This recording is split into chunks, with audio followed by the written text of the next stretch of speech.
Hi, everyone. Welcome to my quick talk on assessing moral intuitions in early adolescence. I'm Dr. Brandon Bretl. I'm currently a visiting assistant professor of psychology at the University of Wisconsin-Eau Claire, and the research I'm going to talk about today I finished at the University of Kansas while finishing up my PhD there. So, the overarching research question I had when I started this was, how do moral intuitions develop during adolescence? We have a lot of research on moral reasoning development during adolescence, but not so much on moral intuitions. And when I talk about moral intuitions, I mean those rapid, intuitive judgments we make based on our feelings. I used two primary theoretical frameworks. Those are the moral foundations theory of Jonathan Haidt and social domain theory of Turiel. And the survey I used in this research was previously validated by Clifford et al. It's a database of moral violation vignettes, so I modified some of those for use with children and adolescents. There are 48 items total, 6 per factor. And the participants for this study came from 3 suburban middle schools in Kansas.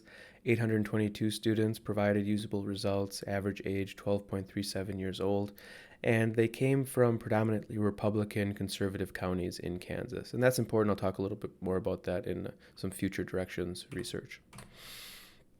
So the results here, the important thing to see is that in the top table, adults have lower covariances between factors. But if we look at the adolescent data on the bottom there, we have many latent factor covariances higher than 0.8. And what that's telling me is that the factors aren't factoring out in the same way in adolescence. Those are not separate constructs in early adolescence. So I did an exploratory factor analysis to see what is a better factor structure for this instrument. And when I did that, I got some interesting results, and I got a 6-factor model predicted. And the way it works out is, if I look at these items, I see that factors 1 and 3 seem to align with social domain theory, and then factors 2, 4, 5, and 6 seem more aligned with moral foundations theory. So if we look at factor 1, we see abstract rule-based violations, unclear victims, and then or even a possibly culpable victim. And then in factor 3, we see clearly innocent victims, and then obvious harm that is easy to empathize with. Going forward, I wanted to just look at the moral foundation stuff, so I took the animal physical, autonomy, and loyalty, and based on those, did some analysis to compare the factor means, because those were the ones that factored out based on that theory. And what I found when I did that, I could compare the early adolescents, 11 to 12 years old, to later, 13 to 14, and then I could also compare males and females. So in the top left graph, what I'm showing is if I compare 11 and 12-year-old males to females, the females are higher in all 3 of those factors: animal physical, autonomy, and loyalty. If we then look at the change in females from 11 to 12 to 13 to 14, we see a decrease in the loyalty factor, which then on the bottom left is consistent with comparing 13 and 14-year-old males to 13 and 14-year-old females.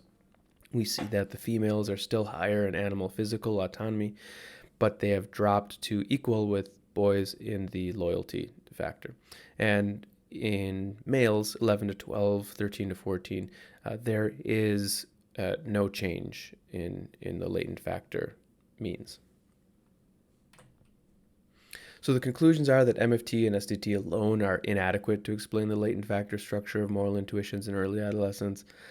We do see that adults use more nuanced and abstract categorical distinctions when rating moral violations. Those would be consistent with moral foundations theory. Early adolescents seem to rely more on certain affective evaluations and simpler rule-based domain distinctions in their moral ratings, which would be consistent with social domain theory. But again, social domain theory doesn't really have an explanation for those animal physical autonomy or loyalty violations, why those would factor out. And early adolescent males and females exhibit different patterns of moral intuition development that might be correlated with biological development and social cultural influence. And a few possible implications there moving forward, future directions. I have a couple other studies I'm working on. So the first one is looking at gender stereotypes associated with the gender of the protagonist in the vignettes themselves. And this is really complicated because we're really looking at moral intuition. So we're looking at those rapid intuitive judgments, and the relative time course of reading written words is relatively slow. So it might be that if you present gender information early on in the sentence, that information has the ability to influence the subsequent moral judgment. Whereas if the gender information is presented later in the sentence, it might not. So I have a study that's been approved by IRB. I should be working on that this semester. I'm getting data for this study. The theoretical foundation for this is in a paper I recently published in the Journal of Psychology, so you can find it. There's a link there, and that QR code will take you directly to it. Also, I'm looking a little bit at political identity influence. This is a larger study with 1,700 adolescents, average age 13.84. And the main finding from this, real quickly, is just that if we look at the variance explained by the sex of the participant, if they identify, these are adolescents, if the adolescents identify as conservative, we can have up to, for example, in human physical, we see that greater than 10% of the variance is explained by their sex. And if, however, they identify as liberal, it completely wipes out the variance explained by their sex.